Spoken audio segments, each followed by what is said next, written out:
세 번째는 이럴 때는 안 발라도 된다, 이런 말씀을 좀 드리고 싶은데요. 선크림이 득보다 실이 더 많은 경우가 있습니다. 피부가 예민하고 선크림 성분에 알러지가 있고 문제성 피부가 있는데 선크림을 발라서 더 피부가 뒤집어지고 뭐가 나고 문제가 생긴다면 선크림에 그렇게 집착할 필요는 없습니다. 우선적으로 피부 건강이 우선이고. 안녕하세요, 피부과 전문의 닥터창입니다.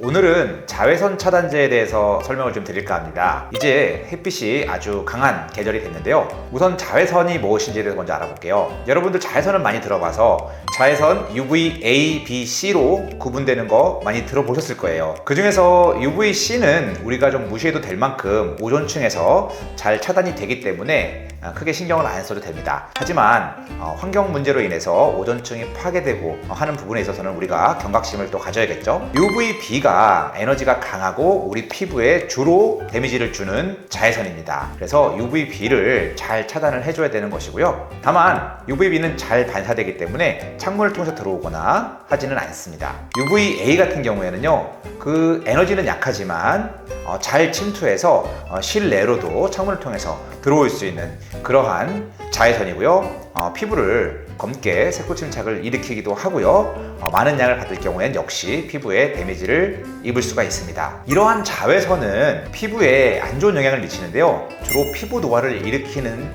가장 큰 원인이 되고요. 또한 나아가서는 피부 세포에 변화를 일으켜서 DNA에 손상을 주고 돌연변이를 일으켜서 피부암을 유발할 수 있는 문제가 있습니다. 특히 햇빛을 많이 보고 야외 활동을 많이 하는 분들, 특히 피부가 백인처럼 하얀 분들은 이러한 피부암도 염두에 두시는 것이 좋겠습니다. 따라서 우리가 자외선 차단을 열심히 해야 되는 건 맞는데요. 이러한 자외선 차단제에 대해서 궁금한 점에 대해서 알아보겠습니다. 우선 자외선 차단제를 고를 때 SPF라는 말이 써 있고 또 PA라는 말이 써 있습니다. 이러한 용어들은 자외선 차단 지수, 자외선을 얼마나 차단할 수 있냐에 대한 용어인데요. SPF는 자외선 B에 대한 차단 지수고 PA는 자외선 A에 대한 차단 지수입니다. 이러한 용어들이 정확히 무엇을 의미하는지는 제대로 모르는 경우가 많은데요. SPF의 경우에는요, 자외선 차단제를 안 바르고 피부를 붉어지게 하는 광선의 양을 대비해서 자외선 차단제를 발랐을 때 피부가 붉어지는 광량을 의미합니다. 따라서 SPF가 높을수록 피부가 붉어지는 데 필요한 광량이 굉장히 많아지겠죠. 그만큼 차단력이 세진다는 거고요. 좀 쉽게 설명해보면 자외선 차단의 시간으로 해석을 할 수도 있습니다. 보통 동양인의 경우에 15분 정도 노출이 됐을 때 피부가 붉어지는 걸로 알려져 있는데요.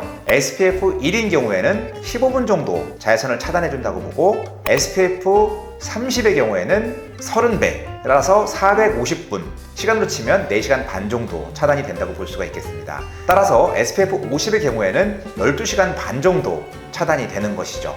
UVA의 차단 지수를 얘기하는 PA는요, 자외선 차단제를 바르지 않았을 때 피부에 색소 침착을 일으키는 자외선 양 대비해서 자외선 차단제를 바르고 나서 피부에 지속성 색소 침착을 일으키는 광량을 얘기합니다. 역시 PA 지수가 높을수록 UVA를 잘 차단한다는 뜻인데요. 보통 플러스로 표기를 합니다. 1 플러스, 2 플러스, 3 플러스, 4 플러스까지 표기를 하는데요. 1 플러스의 경우에는 바르지 않았을 때 대비 2배 정도 차단을 한다고 보고요. 2 플러스는 4배, 3 플러스는 8배, 4 플러스는 16배 정도 차단을 한다고 이해하시면 되겠습니다. 조금 전에 SPF 50이 12시간 반 정도 자외선을 차단한다고 했는데요. 전문가분들께서 자외선 차단제를 2~3시간마다 발라라 라고 얘기를 할까요? 그것은 자외선 차단제의 사용량과 관계가 있습니다. 화장품의 자외선 차단 지수를 측정을 할 때 사용하는 용도는요, 1제곱센티미터당 2mg의 자외선 차단제를 바르고 측정을 하는 것이기 때문에요, 이것을 양으로 봤을 때 500원짜리 동전 크기의 듬뿍 발랐을 때의 양을 얘기합니다. 1cm 기준인데 이것을 얼굴 전체에 바르려면 얼마나 많이 발라야겠습니까? 현실적으로는 이렇게 많은 양의 자외선 차단제를 바르는 것이 불가능하기 때문에 실질적으로 우리가 자외선 차단제를 얼마나 사용하느냐 연구를 해봤을 때 보통 그러한 사용량의 4분의 1 정도를 바른다고 합니다. 따라서 지속시간 역시 한 4분의 1 정도로 생각하시는 게 좋습니다. 12시간이라고 한다면 한 3시간 정도 실제로는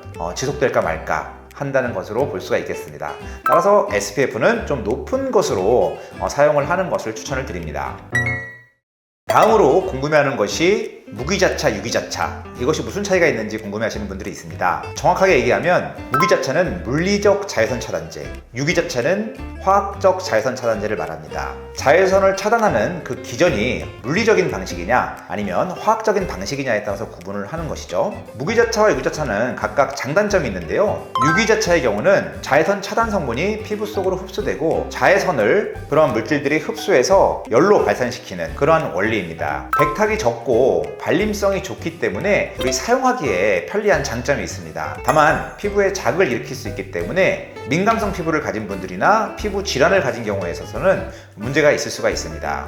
따라서 민감성 피부나 어떤 피부염 질환을 가진 분들이나 나이가 어린 아이들 같은 경우에는 무기자차 쪽으로 사용하시는 것을 권해드립니다. 대표적인 성분으로는 메칠핵실 메톡시 신라메이트, 옥시벤존이라고도 하는 벤조페논 3, 아보벤존이라고도 불리는 부틸메톡시 벤조일 메탄과 같은 성분들이 있습니다. 물리적 차단제, 무기자차는요, 자외선 차단 성분들이 피부에 막을 형성하고 햇빛을 반사시켜서 자외선을 차단하는 기전입니다. 알레르기나 자극이 덜하지만 피부에 백탁 현상이 있어서 사용감이 좀 불편한 단점이 있습니다. 요즘에는 나노 입자로 된 제품들도 나와 있고 해서 그런 백탁이나 발림성 등을 개선시킨 제품들도 많이 나와 있긴 합니다. 따라서 피부가 민감한 분들이라면 이런 무기자차를 사용하시는 것을 권해드립니다. 대표적인 성분으로는 티타늄 다이옥사이드, 징크 옥사이드 성분이 있습니다. 이 외에도 무기자차와 혼합자차의 장점을 섞어서, 즉 양쪽 성분들이 같이 들어있어서 단점을 보완하고 장점을 살린 그런 제품들도 나와 있고요. 그렇다고 유기자차, 화학적 차단제가 무조건 안 좋다는 것은 아니고 특정 경우에는 자극이 될 수 있다라는 것을 말씀을 드립니다. 이제 선크림 사용 방법, 선크림 이렇게 바르자에 대해서 말씀을 좀 드리도록 하겠습니다. 첫 번째는 권장량과 권장주기인데요. 아까 500원짜리 동전 크기만큼 말씀드렸는데요. 현실적으로 그런 거는 좀 어렵기 때문에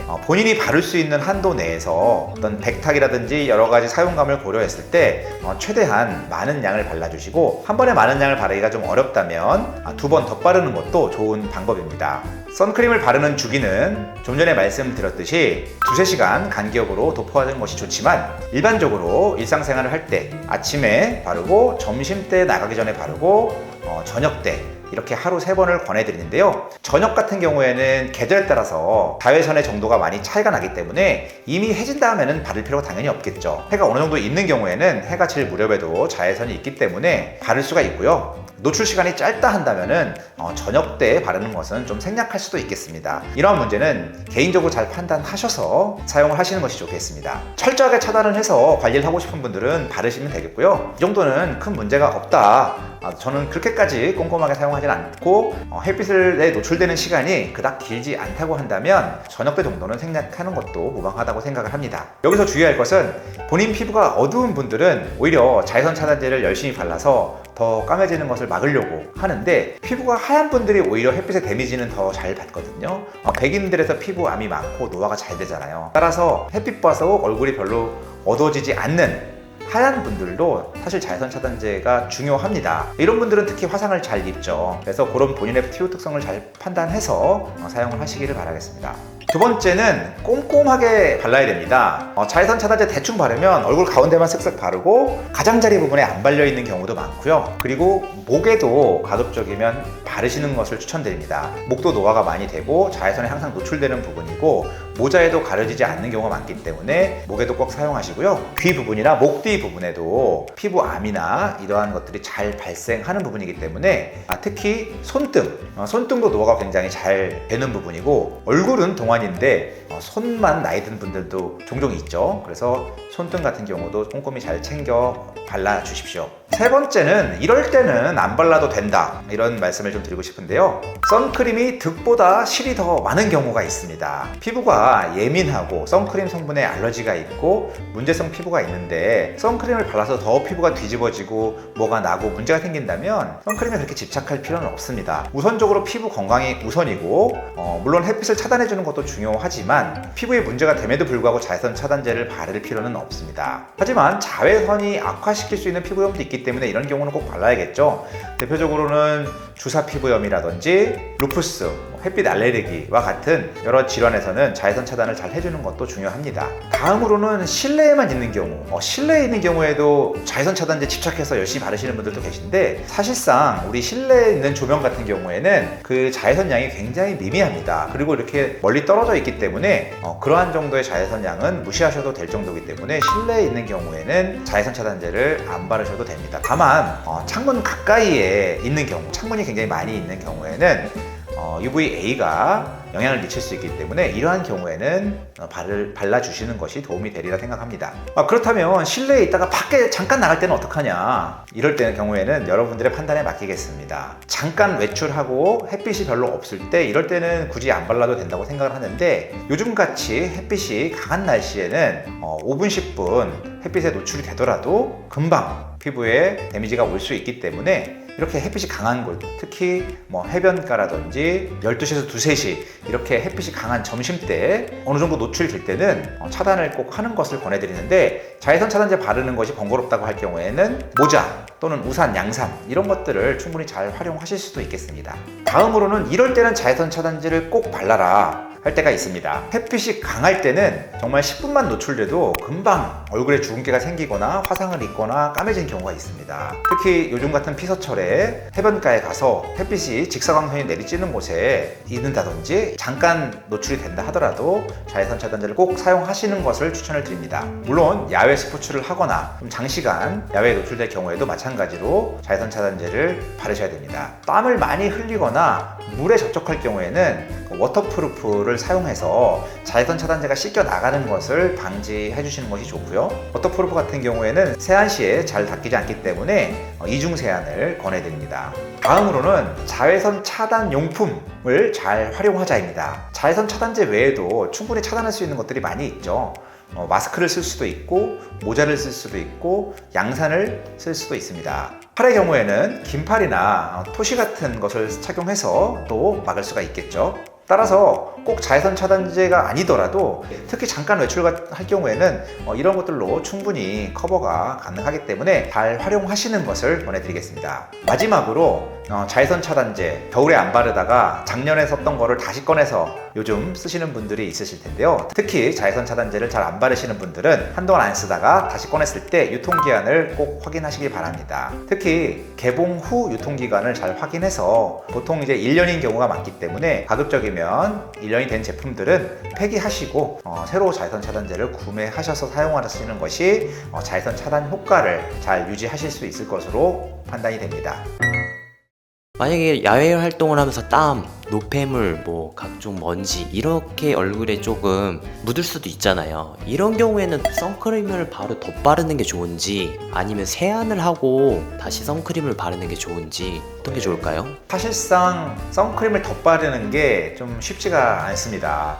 잘 정돈된 상태에서는 덧바를 수도 있겠지만, 땀을 많이 흘리거나 여러 가지 환경에서 다시 세안을 할 수도 없고 할 때는 덧바르기가 쉽지 않은데요. 물론 자외선 차단 크림을 바르는 것이 제일 꼼꼼하게 잘 발려지지만, 야외에서 좀 쉽게 사용할 수 있게 선스틱이라든지 선스프레이, 선쿠션 같은 제품들이 나와 있기 때문에 이러한 제품들을 잘 활용하시는 것을 권해드립니다.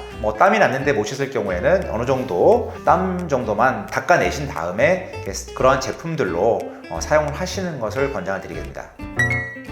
자, 오늘 여기까지 자외선 차단제 사용에 대해서 알아봤습니다. 궁금하신 점이 있으면 댓글로 남겨주시고요. 도움이 되셨다면 구독, 좋아요 한번 눌러주시기 바라겠습니다.